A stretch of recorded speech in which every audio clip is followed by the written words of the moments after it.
Evening, everyone. My name is E.R. Anderson. I'm the executive director of Charis Circle. Charis Circle is the nonprofit programming arm of Charis Books, and Charis Books is the South's oldest independent feminist bookstore.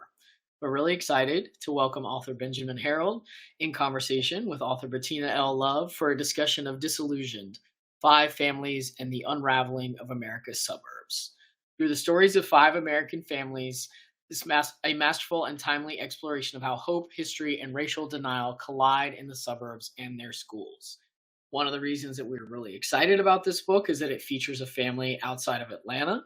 And, the questions about how Atlanta interacts with its suburbs, whether or not Atlanta is just one giant suburb, what counts as Metro Atlanta, is the North Georgia Mountains in Atlanta now? All those questions come up for us. And certainly right now, we are experiencing so much contention in education.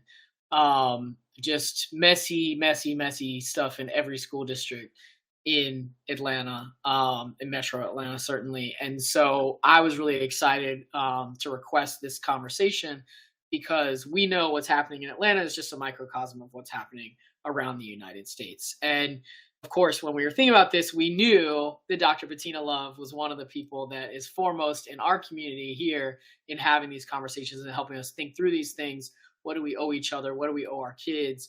And how, if we get our education right, and if we do right by children, how does that change our lives collectively going forward? Because we know that when we do schooling right, so many other things will follow. So Dr. Love is the William F. Russell Professor at Teachers College, Columbia University, and the best-selling author of We Want to Do More Than Survive. In 2022, the Kennedy Center named Dr. Love one of the next 50 leaders making the world more inspired, inclusive, and compassionate. A co-founder of the Abolitionist Teaching Network, whose mission is to develop and support teachers and parents fighting injustice within their schools and communities, they've granted over $250,000 to abolitionists around the country. She's also a founding member of the task force that launched the program In Her Hands, distributing more than $15 million to Black women living in Georgia. In Her Hands is one of the largest guaranteed income pilot programs in the U.S. Dr. Love is a sought-after public speaker on a range of topics, including abolitionist teaching, anti-racism, hip-hop education, Black girlhood, queer youth, educational reparations, and art-based education to foster youth civic engagement.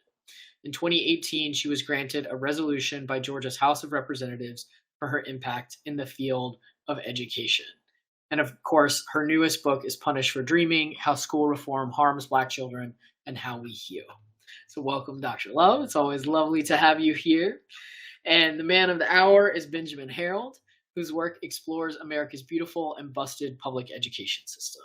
His award-winning beat reporting, feature writing, and investigative exposés have appeared in Education Week, PBS NewsHour, NPR, and the Public School Notebook. Herold has a master's degree in urban education from Temple University in Philadelphia, where he lives with his family and has worked as a waiter, researcher, documentary filmmaker, and training specialist for rape crisis and domestic violence prevention organizations. So welcome, Benjamin. We're so glad you're here, and we're excited to celebrate this book. So for everyone watching at home, if you have a question, you can put it in the chat at any time, but otherwise, please just kick back, make yourself at home, and enjoy this important conversation.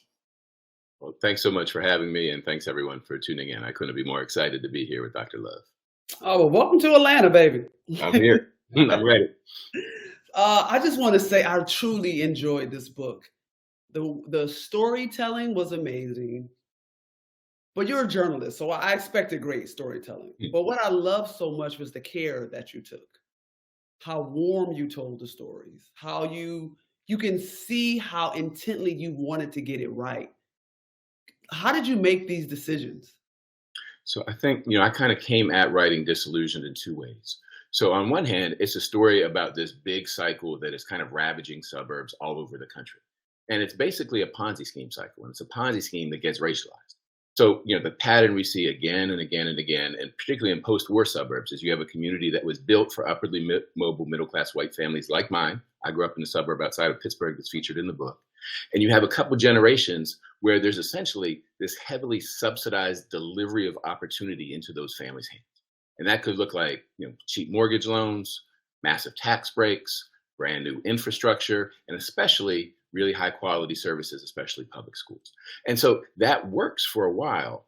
But the key to what's happening in those first couple generations is that families are not paying the full freight for what we're getting. It's really pushing the true costs of all of these services and benefits we're getting off onto some future generation. And then what you'll see is suburbs starts to get a little bit older, the things start to deteriorate a little bit. And it's almost like this like ambient urgency starts to permeate a community. And it's like suddenly the roads aren't getting repaired. Suddenly the test scores start, the demographics start changing. Families want to get in there and get that same deal.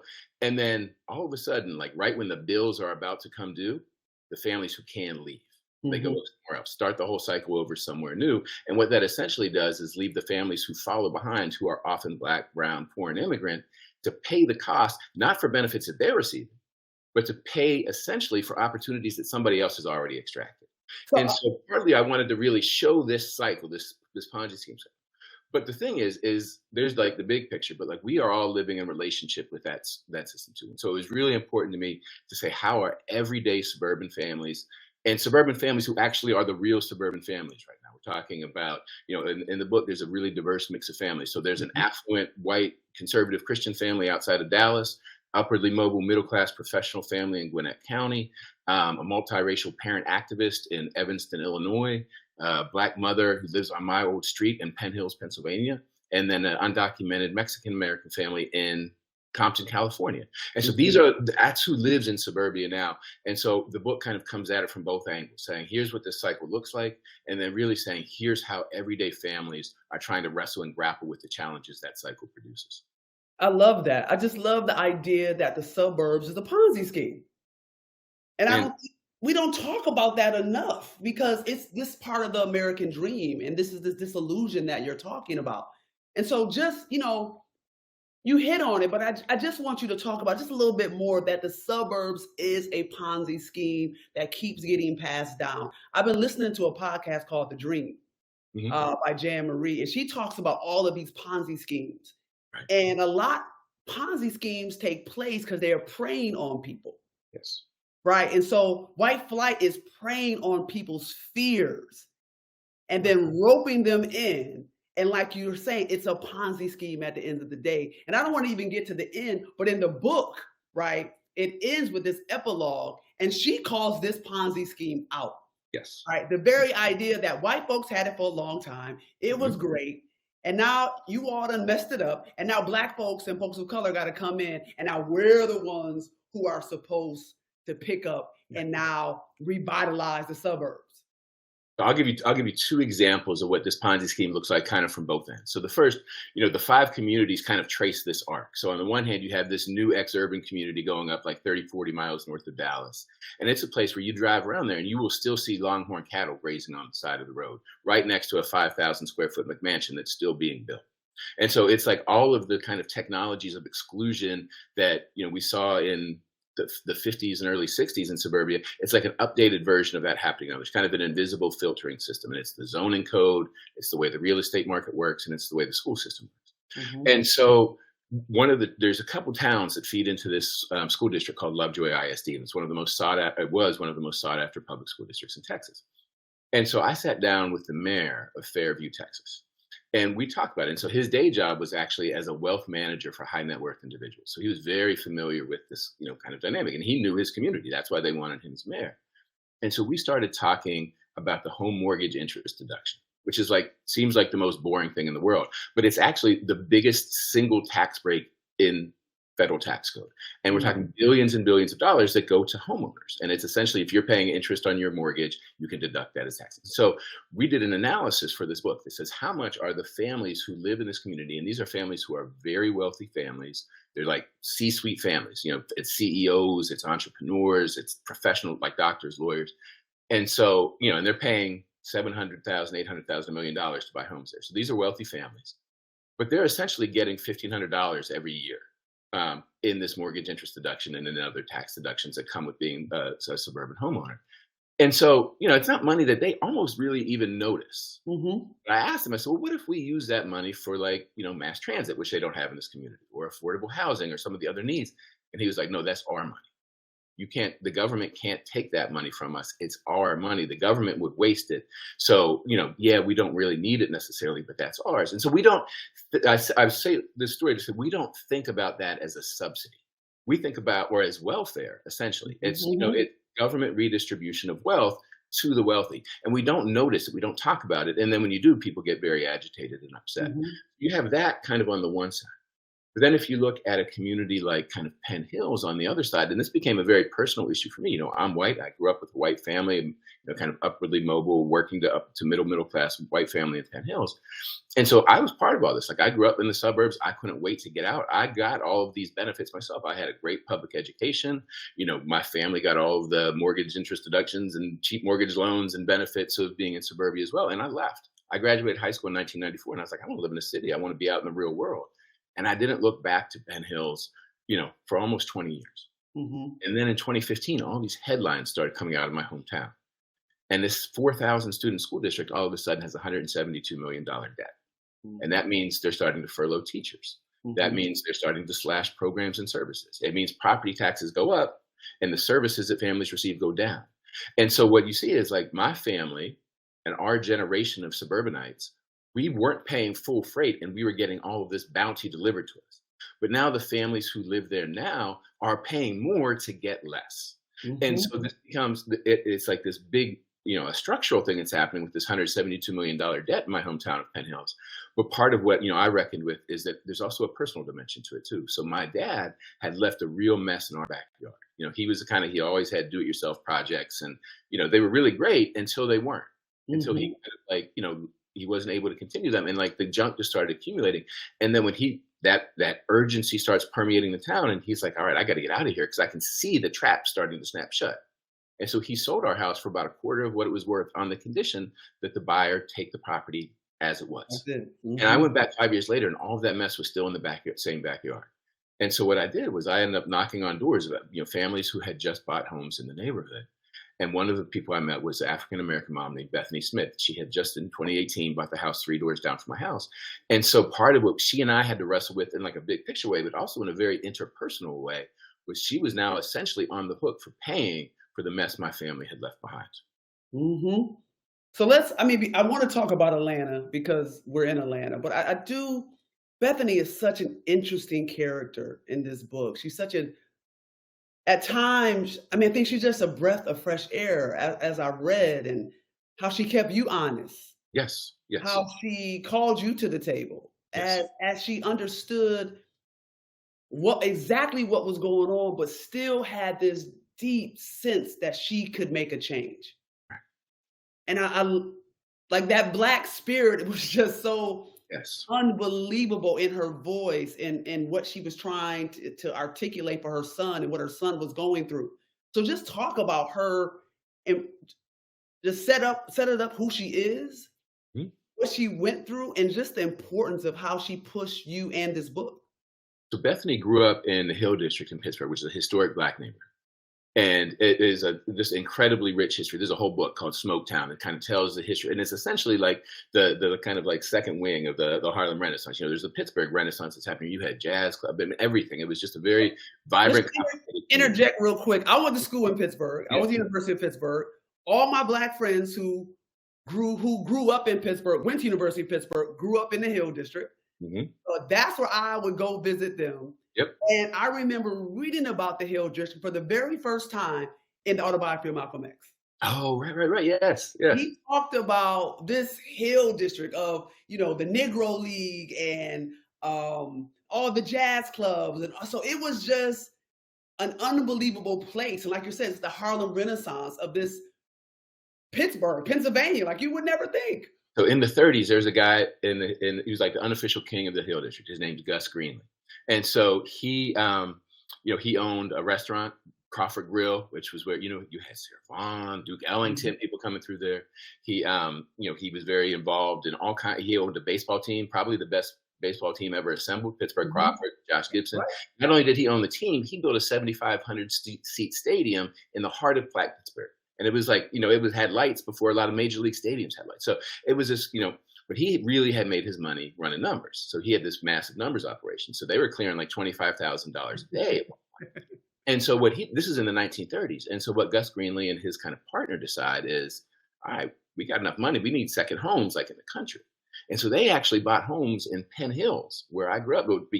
Before it became a suburb, the other places were kind of off limits because of racially restrictive covenants, but they were able to find a corner of Penn Hills that later became kind of the black part of Penn Hills, where they bought these like Tudor homes side by side, and like there's these pictures of them, and like there's these long winding driveways and topiary shrubs, and they have their Cadillacs and the thing, and they're standing there, and they're, that's their second homes. And so a Cadillac, that's it. There's always been this connection. I mean, I think you see it all over the country, but you saw it in Pittsburgh, this connection between Black neighborhoods in urban areas and the suburbs. Like there's always this relationship between that. And so that dream that they had, that ambition and strive and all of that, that was always in Penn Hills. And so Bethany grew up in that community later. She's born there roughly around the same time that I'm born. And she grew up in part of the hill district called Sugar Top. So it was kind of like the top of the hill. It's where you had a lot of professional families, city councilmen, clergy, all of this. And so she described her childhood there as like Sandlot meets Babysitter's Club meets Stand By Me. She loved it. It was a very intact community. Her church was right down the street from her home, which was right down the street from her school. Her mom was on the PTO at the school, and the teachers at the school were elders in the church. So it was that kind of place where it really worked together until it didn't, because you had the gentrification. It was a place that got hit really hard by urban renewal and the effects of that. So starting in the mid 1990s, right with time I'm leaving Penn Hills, she starts getting pushed out of that neighborhood. Her family moves to the east end of Pittsburgh. That neighborhood then gets gentrified, and she eventually ends up in Penn Hills. But she comes there not because she thinks the suburbs are better than where she grew up, it's because where she can afford housing. So back in Pittsburgh, she, it's looking at a 2-bedroom place. You might be paying $1,500, $2,000 a month.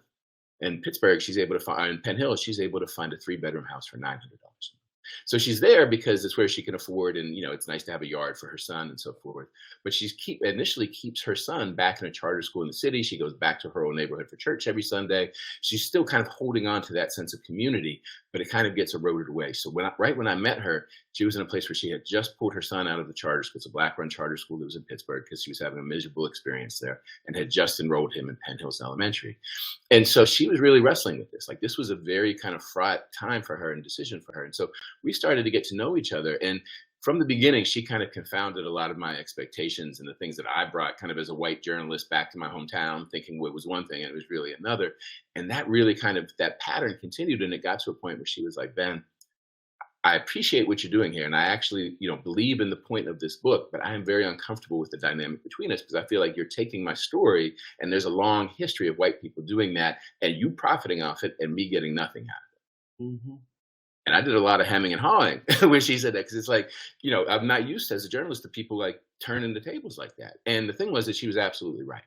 And so we had, it took a good couple months and we didn't talk for a long time. And I was sending her emails and she wasn't opening them, but when we eventually talked, what I told her was like, listen, everything that you said is 100% accurate. And so I can't change that or I can't fix that. But what I can do is let's try and make this more reciprocal. And so I said, I would like to extend you an invitation to write part of the book for compensation. And I didn't know that she was an aspiring writer at that. And so she thought for a second. I had no idea how she was going to respond. And then she said, yes, I would like to do that. And then she told me afterwards about her, ambitions and kind of her studies as time to become a writer. And she ended up writing this absolutely beautiful epilogue to the book. Mm-hmm. It's gorgeous. It is absolutely gorgeous. She's a very special person. Very special person. And I'm just going to read what she says because I think it is amazing. She says, we want to build good lives for ourselves. We want to raise our children in safe environments. We want to have them in schools where they are being taught and governed by folks who have their best interests at heart. We want the same deal the suburbs gave white folks like Ben. Right. This time, though, we want it to last. And that's how the book ends. I got to the end and I was shook because she says, this time we want it to last. We're not trying to run a Ponzi scheme. Right. Right. And I think the thing that, she and I have ended up talking a lot about once we kind of work through some of those issues. And it's still like, she says very clearly in an epilogue, like, this is not a kumbaya, we're all Mhm, friends, happy mhm. diversity thing. It's like, we had to figure out what our mutual interests were and where they converged and where they didn't, and then figure out how to work through that. But what she and I have talked about a lot since then is this notion of kind of an intergenerational contract. And the communities that work in a sustainable way, there's a sense that you're not only extracting what you need out of this community now, and then you're going to leave it behind when you don't need it anymore and let someone else clean up the mess. What you're going to do is invest back into that community. You're going to repair the sewer system. You're Mhm. going to make sure the schools remain updated. As the population of a community changes, you are going to invest in having the institutions reflect that. And that's not something that we do in suburb. I mean, it's not something we do in America in general, and especially Mhm. not suburbia. And Penn Hills ends up becoming a really, powerful and painful example of that. So, when I was reporting with her son in Penn Hills Elementary School. So at this point in time, this is like 2019, 2020, 2021. It's a, roughly 3,500 student school system that's 63% Black. And there was not a single full-time Black teacher in that district. Ooh, okay. I know we don't have all the time, and you and I can talk education and politics all night, but I Yes. do want us, because I still got to I was reading the story of Lovejoy, and I'm going, and then the school closes. I'm like, what the hell's going on? So we got to get to Texas, but I do want us to spend some time on Atlanta because Okay. we are in Atlanta, and I think folks, I live in the city of Atlanta, and sometimes what is happening in the suburbs seems like such a far place. Mm. And you were able to really, at a very critical time in our society, right? We're not only talking about the suburbs and the Ponzi scheme of the suburbs and the decay of the suburbs. You get to be there during the convergence of that, COVID, and the conversations around DI, and these people are trying to tell our kids these type of things. So just talk about what it was like to put all those things in conversation with each other. And I'll just real quick address Lovejoy because I'm glad that you brought it up. And this is again the community north of Dallas with the huge houses, and it's supposed to Mhm. be the exclusive enclave. And what I ended up seeing there was at a community level, you have a place that went from open ranch land to budget crisis and enrollment declines in 25 years. So this cycle is accelerating, and it's accelerating, and it's kind of catching up with everyone. So for the family that I follow there, it's a white, affluent, conservative family named the Beckers, and they kind of moved there thinking like, again, this kind of suburban pattern of we can kind of wall ourselves off. We can kind of escape from the things that we don't want, we want to protect our children from. Well, back up, And back they up, end up, back up. They were in the suburbs. yeah. So they're moving, and then they move I out to mean, another. the suburbs, Right. right? So Right. the first suburb wasn't even good. That Ponzi scheme had ran out quickly. Right. So then they had to go to this big time Lovejoy, and that still didn't work. Right. And so part of what's happening, and part of what I think is, it's powerful, and it also kind of challenges some of our narratives around race, where it's like we have this very zero sum understanding and approach to race. And there's a lot of reason for that. But part of what's complicated about what's happening in the suburbs is a lot of affluent white families and conservative white families feel like suburbia is not working for us now either. So we have these different dreams that bring us there, but they're all kind of crumbling. And so they have that experience there. But in Gwinnett, what happened, which was so compelling, was just like in Penn Hills, you have a system where the demographics of that community in Gwinnett County have changed like almost 180 degrees. So as recently as 1990, Gwinnett's 90% white. Now it's almost 3/4 non-white. But Mhm. up until 2018, Gwinnett County Public Schools, which has 180,000 children, $2.3 billion organization, had never had a school board member of color, never elected a school board member of color. And in fact, three of the women who end up, really kind of setting a lot of the tone and policy of that school district are all older white women.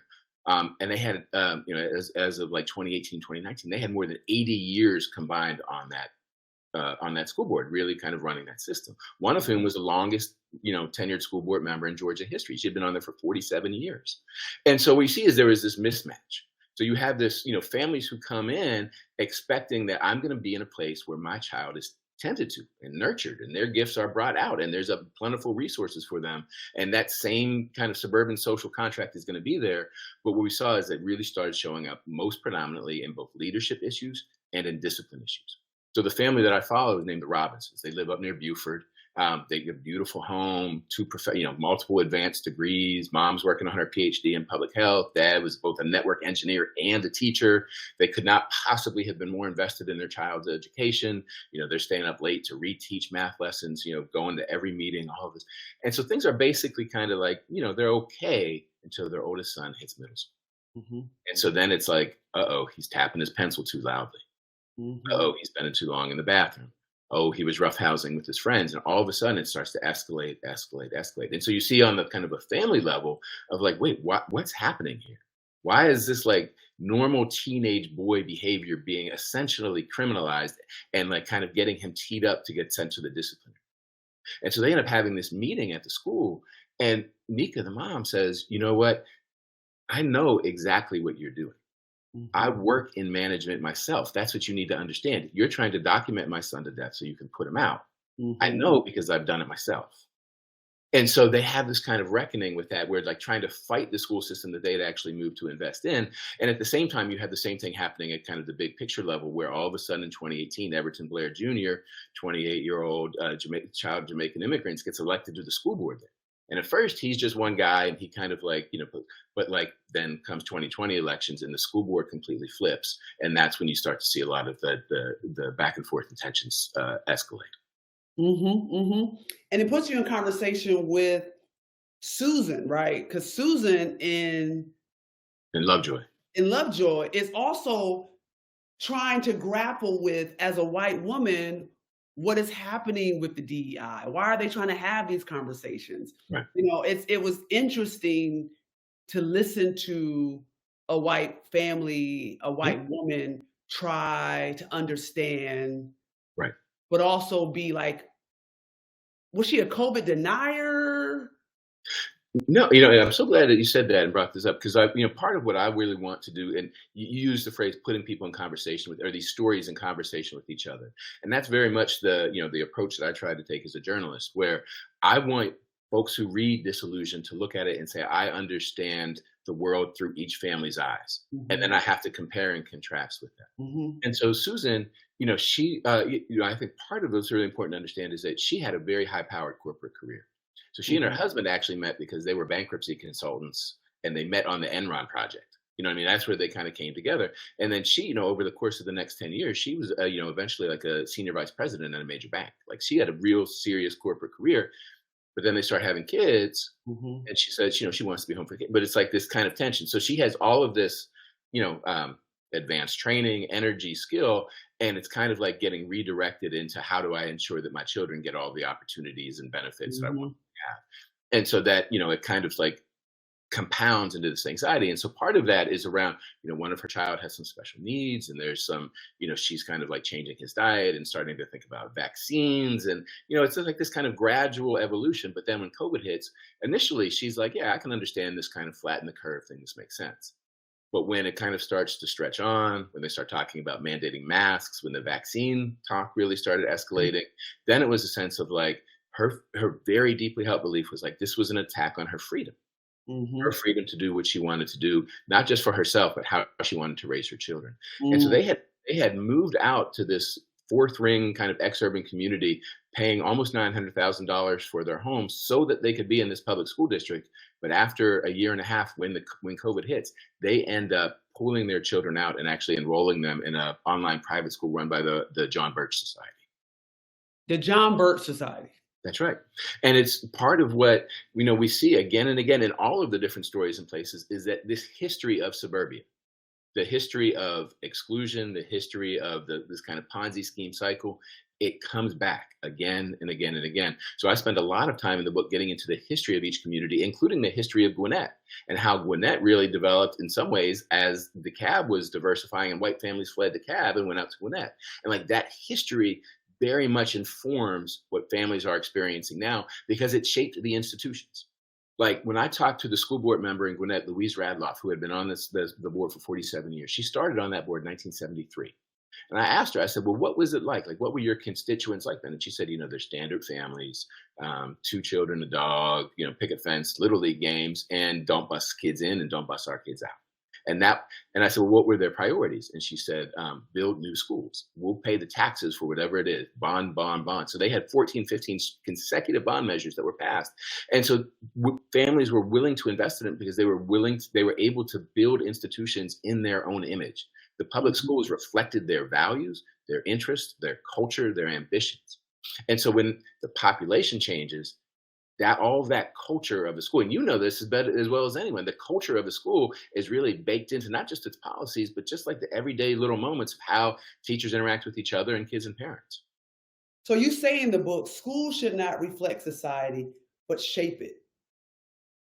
And I think what you're getting at is such a great point, is that our schools, these suburban schools 30, 40 years ago, they did not want to help shape society. They wanted those schools to reflect their values. And, and again, to that kind of willful blindness piece, to not recognize that that is in fact shaping society, that's building in a set of institutions and communities that work for some families and don't work intentionally for other families.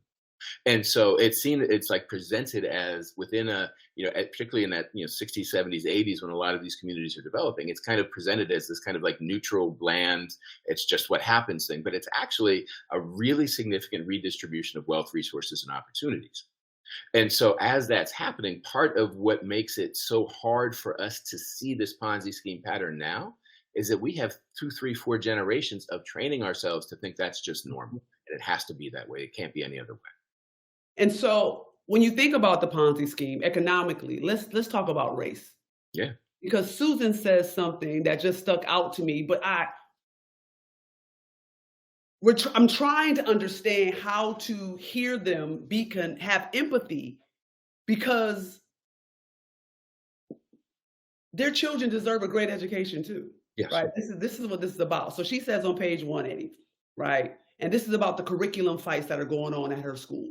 Mm-hmm. Take a word out here, take a word out there. Before you know it, the next generation is convinced that we were founded by a bunch of racist white men, and all we need to do is give up our property, land, and repent, she said.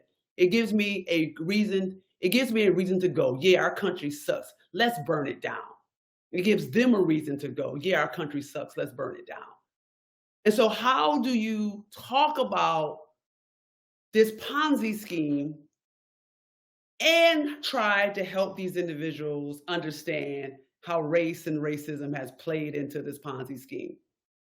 So I think about that in 2 ways. So one is that just wanting in the book to kind of help illuminate her perspective so we can see it. Like, let's just talk about it. Let's just hear, how do you see it? How do you make sense of it? And part of what I really came away with was, for me, a newfound appreciation of like how profoundly deeply held that is.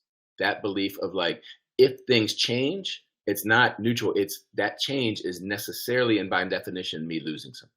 If I'm not the one who's in control of the curriculum, if I'm not the one who's in control of a mask policy, if I'm not the one who's in control of this, then I am losing something. And so that's very deeply rooted in suburbia, where it's the sense of we as individuals, get to do what's best for us. And as that dynamic starts to change, that's part of what I see really fueling this resistance to DEI and critical race theory and all of this stuff that's happened in the last few years, of the sense of like, what is being kind of challenged now is my ability to do what I want with what I have.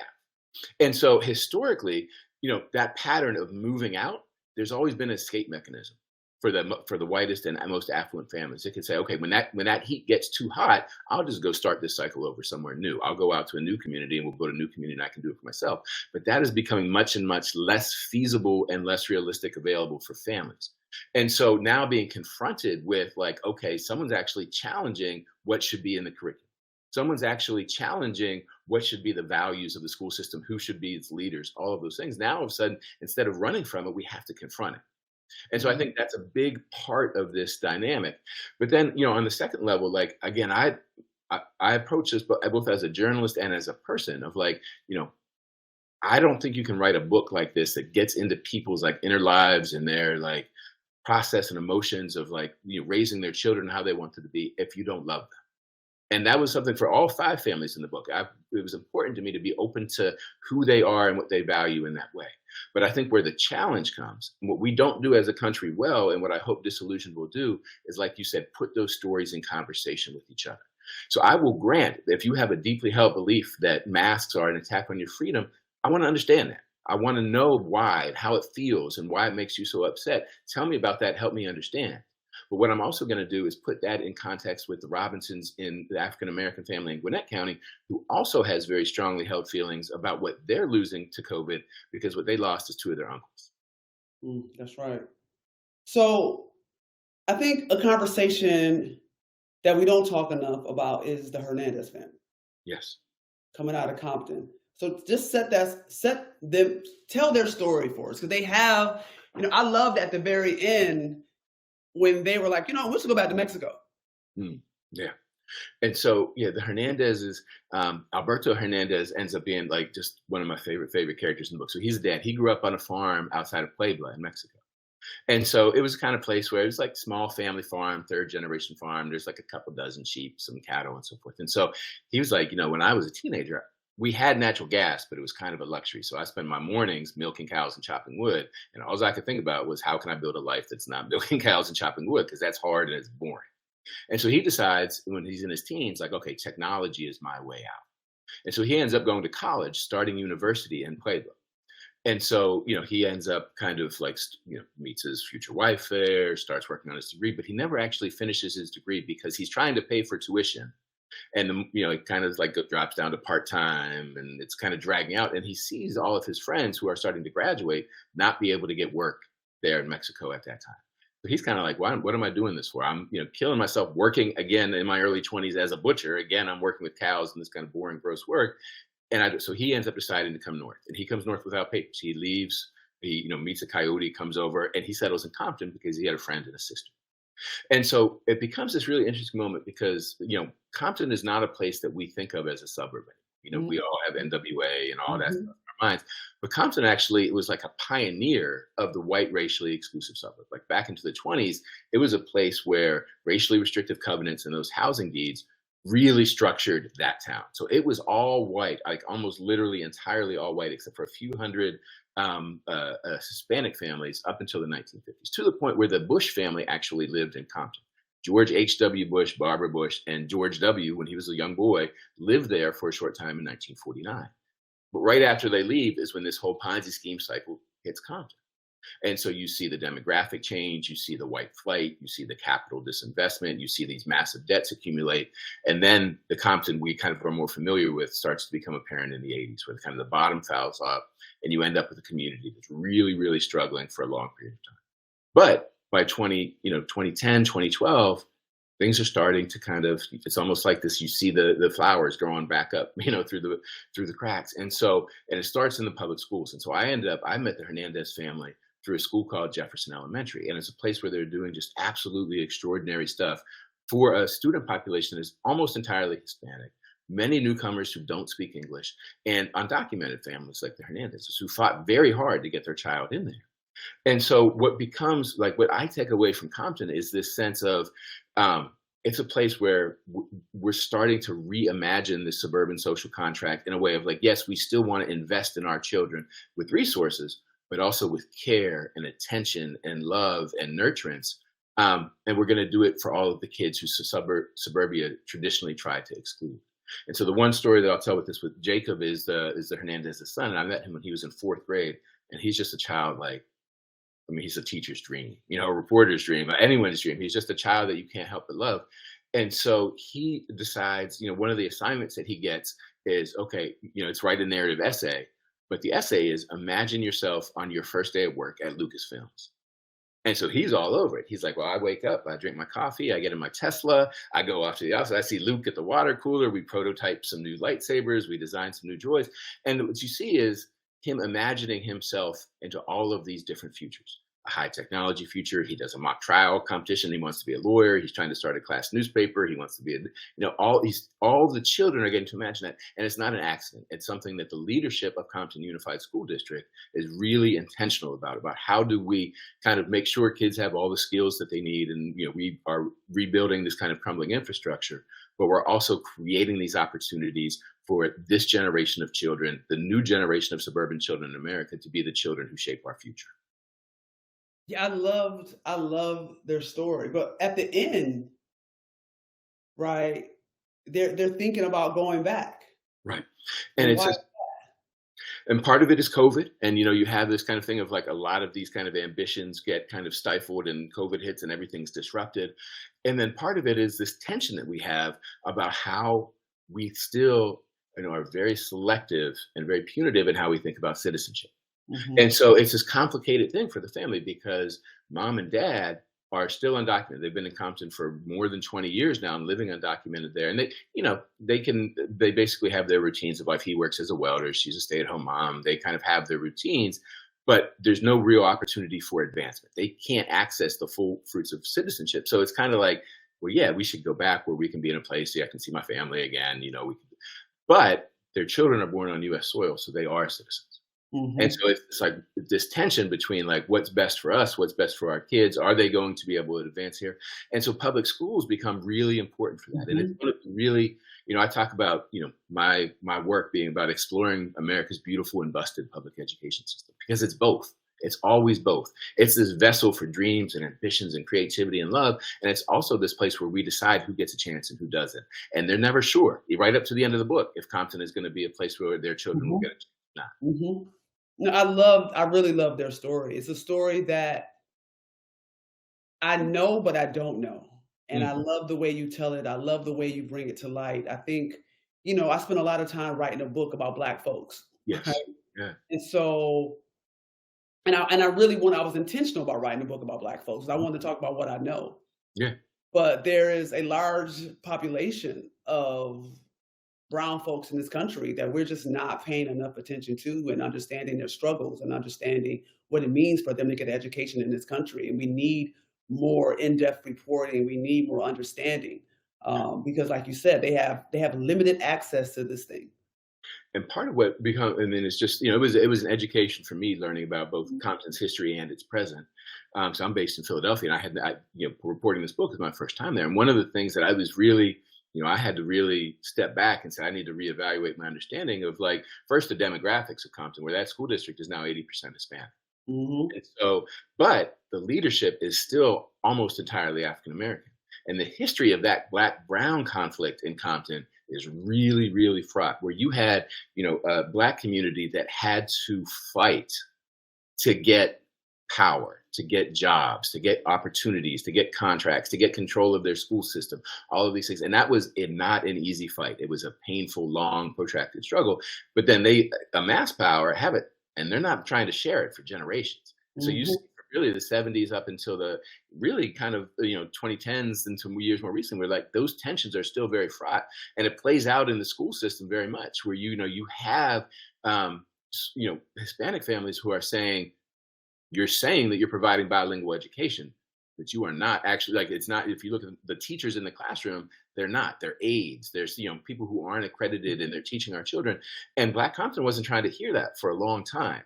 And so part of what's really powerful about what you see there now with Superintendent Darren Brawley, who's an African American man, is he fascinates me. He's an interesting guy because I'd try and talk to him about this stuff, and he'd be like, I'm not gonna, certainly I can talk about it with you, and I'm not gonna talk about it on the record, right? But we would talk about it more. And what he would eventually say is like, there's no politics like Compton. And what I took him to mean by that is like, if you're out there taking sides and talking about this stuff, it's such a fierce fight that you're going to end up with knives in your back one way or another. So what he Mhm. tried to do is keep himself above the fray, but do the work. And Mhm. so part of what he did was one of the very, his kind of like reform agenda was first get the finances right. So we're not in crisis all the time, Mhm. and then build this infrastructure to say what are the actual academic and social needs in this system. And with Mhm. that said, what we need is more support services and for children who don't are still learning English, children from undocumented families. He put the money there. He didn't trumpet it because there would have been backlash, but he Mhm. started reallocating the resources to do that. And it becomes very complicated. It's this kind of integration. We always think about integration as black white, but a lot of the integration in particularly older suburbs right now is really black, brown, Asian, and trying to Mhm. figure that out. And that's not an easy thing either. And I think that's why Park Compton becomes such a powerful kind of lesson of like where suburbia is headed and what can we learn from what they're doing there now. And that's really where I want to spend the rest of our time thinking about repair, Yes. thinking about repair, and just envisioning for a moment what would it have been, in your opinion, now if those folks 30, 40 years ago actually paid what they should have paid? Um, we do have examples of that as one thing. And so the challenge where you have communities that invest in themselves and, kind of turn it over and renew as they go. But often what you see is those are communities that they're willing to do that if they can maintain their exclusivity. So as long as it's for us, we'll do it. But we're not willing to extend that to someone else who might come in. And so that's really the heart of the challenge. But so, and from like a dollars and cents standpoint, like I know in Punish for Dreaming, you put out a big dollar figure. And it's like, I look at that and part of me is like, that's a big dollar figure. But then when you look at actual school systems, it's like, that's a drop in the bucket for what we're actually talking. And so that showed up in Compton. So, when the federal government under both the Trump and Biden administration approved the ESSER dollars, COVID relief dollars for school districts, and being a total of $190 billion. That's, it's not chump change. It's not recurring and there's lots of issues with it, but it's a lot of money. And so Compton ends up getting tens and tens of millions of dollars for this. And so I talked with Superintendent Brawley. I said, okay, is this helping you do this renewal? Or, and he's like, it's great. And trust me, I want that money. But he's like, the need that we have just in this 20,000 school district, if 20,000 student school district, just for facilities, we're not talking about education, we're talking about just for facilities, is $3 billion. And so multiply that by all of these communities, and you start to get to some very large financial numbers. And one of the things that I think is so powerful about what you laid out in Punish for Dreaming is that dollars is really the first part. It's the foundation, but it's not the whole house. And it's really the mindset piece of this. Are we willing to say, like, put that notion of repair and renewal and intergenerational responsibility and care and the accountability and atonement piece? Are we willing to make that the central piece of that? And that's one of the things I really took away from your work that I was just so excited to have this conversation about, because I feel like suburbia is where that conversation is going to play out now. Because we're stuck there. We're stuck in these communities now. We can't keep running further and further out. The demographic changes are only going to accelerate. The infrastructure needs are only going to get more intense. And if we can't get to that mindset, then we're in big, big trouble. Whew, yes. How would you suggest we get to that mindset? Like, what are those steps? Because some days I'm just puzzled. Well, I definitely don't come away from this with any easy answers or like clear policy solutions. And so, part of what was so, going back to Bethany, Smith, the mom who bought the house 3 doors down from my childhood home in Penn Hills, it just warmed my heart so much when you said, that you saw on the page, getting to know her, that sense of that, how did you put it? Like the kind of that struggle. It's like the joyful struggle, the joyous struggle. And like, that's a very deep rooted thing, not just in her and not just in the Hill District in Pittsburgh. Like, that's what America is really all about. And so if we put that struggle, that joy, that challenge, that creativity at the center of what it means to, like, how do we make policy decisions around uplifting that, around supporting that, around celebrating that, I think that's part of the key. And it was something that I noticed in myself. Like, I went into this book, I wasn't really there. Like, I didn't really fully grasp that. And that's something that I remain very grateful to Bethany for, of like that same dream that brought Gus Greenlee from the Hill District to Penn Hills in the 1930s. Like, she carries that with her too. And it was something that she made a decision, and she had to like think it through of like, am I going to share this with Ben? And she did. She wanted me to know and understand. And it took me a while. And I'm very grateful that she was patient enough with me to say, hey, I need you to see what I'm actually bringing. And by the end of the book, that's why, I think it worked out so beautifully for her to kind of get the last word there, because it's really that dream, that energy, that sense of we can take something that's broken and turn it into something beautiful. We can take something that seems hopeless and maintain hope. We can take those dreams that even if we're not going to realize them for ourselves, we're going to make sure they're preserved for our children. All of that stuff is really the heart of what America is really all about. And it's making that mindset the center of the policy decisions that I think your work celebrates really well. And I hope people walk away from Disillusioned with also. Oh, well, thank you for that answer. If you got questions, I see we have one in the chat. Please, if you have questions, put it in the chat. Thank you for watching. Thank you for engaging in this conversation. Before we get to the chat, the question, you ending with Bethany from Penn Hills was such a beautiful way to end, because I was almost taken back by your Tim Morton hyper objects. I was like, oh Lord, this too much, this too much, this too much. Yeah. So talk about that and then talk about that in conversation with what Bethany was trying to push us on. So, part of what I, both as a human being and as a journalist trying to do is try and be really intellectually rigorous about this. Like, I'm not Mhm. going to say, oh, we can just have this easy policy. Here's my 5-point plan and everything's going to be fine. Because I don't actually believe it. If I believed it, I would share it, but I don't. And so I'm not going to put something out there that I don't actually feel like we can stand on. And so part of what became very heavy for me was a sense of like, what do we do? Like, Mhm. we are stuck in this moment. What do we do? And so there's this philosopher named Timothy Morton and has this whole thing around what they call hyper objects. And it's basically like, think about like all of the radioactive waste that is buried in the ground around the earth. Like, it's there all the time. It's going to come back and cause problems for us. It already is, but we try and hide it and bury it and outrun it. But eventually it comes back. In suburbia, this suburban Ponzi scheme is the same kind of Mhm. thing. And we're starting down that road of reckoning now. And so I think part of what we end up doing, what I walked away from that with, is like, it's almost like accepting the overwhelmingness of the situation that we're in. That's part of like the precondition for saying, okay, shifting that mindset of like, we're not trying to beat the system anymore.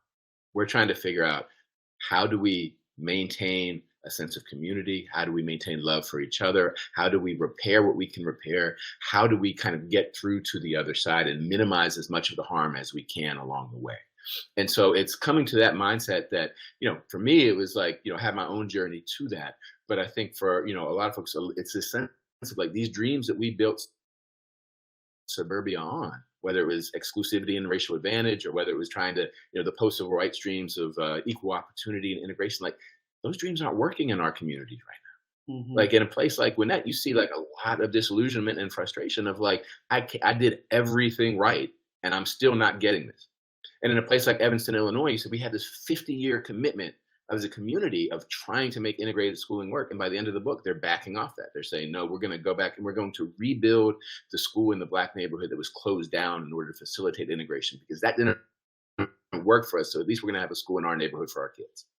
And so these dreams that we have built our world, our suburban world on, they aren't working anymore. And so we need new dreams. And I think those dreams really have to be around, how do we survive together through what's at hand now, this unraveling that I describe as the Ponzi scheme collapses.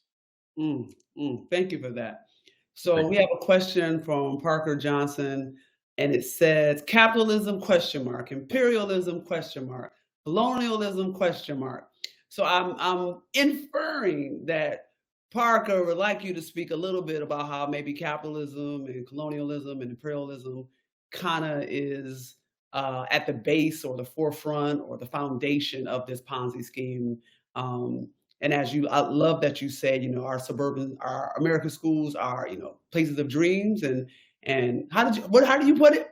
Beautiful and busted. Yeah. Hopes and Beautiful and busted, right? And so, I mean, yeah. So how do you reckon with these concepts? I think part of the challenge that we face is so many of our communities, and especially our suburban communities, and especially the suburban communities that revolve almost entirely around their public schools. So this is thousands and thousands of places. At root, it's this sense of, how do I get an advantage over somebody else? If I move into the right place, if I'm there at the right time, if I can shape the policy, if I can make it reflect my values and interests, how do I get something that someone else is not getting? And that's obviously like, it's almost entirely inflected by race. And there's other dimensions as well, but particularly like land use patterns in suburbia are really like, it's racially driven. That's why I call it a racial Ponzi scheme, because it's, Black and brown folks tend to bear the brunt of it, and white folks are the ones who have been running from it. And now that we can't run, it's this question of, all right, are we willing to look at our kind of like, all of these kind of like unspoken, but very deeply held beliefs of like, we deserve to get a little more, and we deserve to have the opportunity to get over a little bit. And so part of, again, like at this very interpersonal level, part of what was really, when Bethany kind of checked me and challenged me, she was like, listen, what I heard from her was essentially saying, you are repeating this same dynamic in our relationship now by coming here and taking my story and us not figuring it out together. And like, that's a real thing. And if we're not willing, as white people, if we're not willing to hear that, to reflect on it, to like address it in a human to human way, that we're, that's the thing I feel like I don't know that we find a way out if we don't have that foundation. And I think a human way, Yes. like a human, and this, as we are on the cusp of ending Dr. King Day, moving into Black history, right? This idea of we are connected. Yes. We are connected as human beings. We are connected as a democracy. We are connected as humanity, and that trying to help people understand how we are connected and how my child's life benefits your child's life, right? And getting at the core of that somehow, some days just seems so hard for us to see each other as human beings in our humanity. It is, and I think part of what I end up, part of my journey in this, and part of what I hope for white readers in particular reading this, is this sense of, like, I feel like it can be a tricky thing to talk about because the harms are not remotely the same. It's like, not even apples and oranges. I'm not sure what the metaphor is, but like there is a cost to all of this for us as white people as well, and part of that cost is a moral cost. If our if the benefits and the opportunities and the advantages we have are based on someone else having to be lower than us, there is a moral cost to that becomes part of who we are. And there's also this idea of like, then there's like a lot of social science and psychology research dating back to the 1940s on this, of like, there's a cost to us in that we lose our ability to accurately perceive the world around us. So like, because we don't talk about race, because we're not willing to hear hard things about the way things are, because we like deny reality and run away from it, there's a cost to us of like when things start happening, we're just not able to make sense of it. And so understanding that and talking about that, like there's a benefit, like it's hard. And the sense of like that we're losing something or like all this is changing, like that's real. It's like in a human way, it's real. But there's a benefit to saying, you know what, I am going to choose to try and step beyond that. I'm going to accept it, receive it. And you talk about it in your work in terms of atonement, of like, it's not just apology, it's apology with repair, it's apology with accountability. And like, we don't really have a lot of good frameworks for that, certainly not at like a systems level. And really like, it's hard on an interpersonal level too. But like, trying to create examples of that and lift those kinds of examples up, I think is an important part of this. All right, we got a question coming in. Is part of the solution having more people live in cities instead of building new suburbs where these cycles play out, or the same problem occurring in cities? Well, I think part of what we see in cities right now, and Atlanta is a great example of this. We were talking about this right before we kind of went on. Is that it's just, we still kind of have our mythology of cities are black and brown and suburbs are white, but actually, especially in a place like Atlanta, it's very much not the case. Where you have a lot of the gentrification, highly educated white people moving back into cities, and that's part of what's driving the demographic changes in suburbia. Pittsburgh is also a great example of that. When Bethany Smith and her family end up kind of moving out of the city, like that's at a period where Pittsburgh lost 9% of its black population in like a decade as a result of this. So you see this kind of back and forth. And so part of what I would argue with that is that I don't think it's an either or. I mean, it's a sense that we carry these problems with us because it's in the mindset. And so if we bring that mindset to suburbia, we're going to have that problem there. If we bring that mindset back to the city, we're going to have it there. And there's just the suburbs like are both from like a land use perspective and from a population perspective, like we are a suburban nation, right? And so that's where like we can't figure these things out if we're not willing to do it in suburbia, because that's what America is now. Your other comment made me think of something, the words of Toni Morrison, I'm paraphrasing, but she said, if you think you're tall because I'm on my knees, you're not tall at all. Right. And that's something that like, if we don't know how to be tall without that, then like we have a real problem. And she says very clearly, you have a real problem. Problem. And so it's a thing. And I can speak to this, personally, as something that's like, when you confront that problem, it is scary because it's like, I don't know how to be. All of this stuff that just worked and, it kind of came to me. It's like, I'm not sure if it's working. And so, part of what I talk about in the book, and it ended up, thinking about my own experience and bringing that in a little bit to kind of like walk through this journey.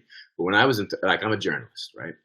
And I tried to trace the beginnings of that. And it goes back to third grade. And I was a kid who, I would get bored and I would draw on my desk. And instead of punishing me, my teacher brought in a typewriter from home and said, when you get bored, you work on that typewriter. And so I started a class newspaper. That was 38. Right. And that's a beautiful, wonderful thing. Like every classroom and child should have that. But there's also a sense of like, part of why I'm able to get that is because somebody else is not getting it. And if I'm getting it because someone else is not, then there's that moral cost to it. And so when I look at like my whole career in journalism, it's traced to some of those advantages at each step in the way. And if we're not willing to be honest about that and be open about that and just say like, this is reality, what are we going to do about it? Then we don't get anywhere. Right. Well, I thank you so much for this amazing book. Thank you so much for your courage writing it. Thank you for your honesty. Thank you for the love and care you brought to those families.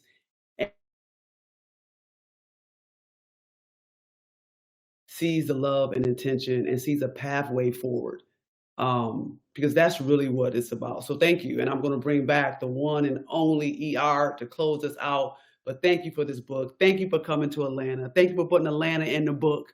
We really appreciate you. And go out, get this book. It's amazing. It's wonderful. It's powerful. And you are a hell of a reporter. So thank you. Thank you for having me, and thank you for your kind words and for your work, which has been an inspiration to me as well. Oh, thank you.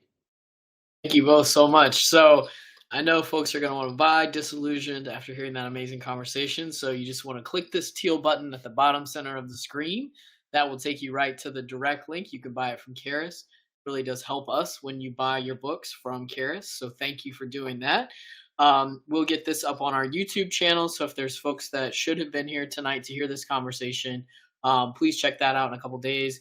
And share the event so more people can know about this book, can buy the book, and get in on this conversation. Because again, it's a really important conversation for all of our communities, and we want this book to be a success. So share the gospel and let folks know. So Benjamin, thank you so much for being with us and celebrating your book with us. Bettina, as always, we appreciate you and love you, and I hope that you both stay safe and well. Until next time. Likewise, thanks again for having me. I appreciate it. Good night, everybody. Peace. Good night.